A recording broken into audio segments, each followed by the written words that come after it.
Eder. Mac.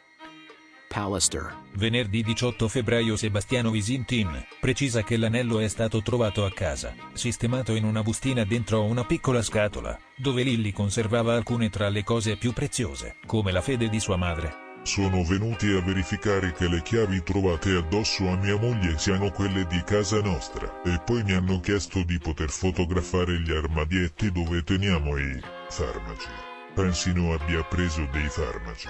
In casa ci sono quelli che io assumo perché affetto da scompenso cardiaco, e poi tachipirina e aspirina. Non mi sono accorto se da casa mancavano dei blister, anche perché era lei che abitualmente si faceva inviare le ricette dal mio medico e poi andava ad acquistare i medicinali. Paolo Bevilacqua è un amico, non mi deve difendere da nulla perché io non ho nulla da cui dovermi difendere, ma mi supporta, mi consiglia. L'ho nominato come persona offesa, sono il marito di Liliana e voglio capire qualche cosa in più anche sull'autopsia, aspettando i risultati degli esami tossicologici.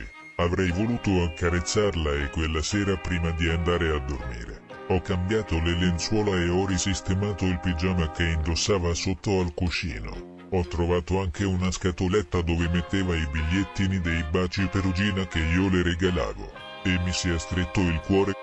Il fatto che lei non mi abbia detto che aveva un'amicizia con questo altro uomo mi fa male perché non credo sia stata lei a decidere di non dirmelo.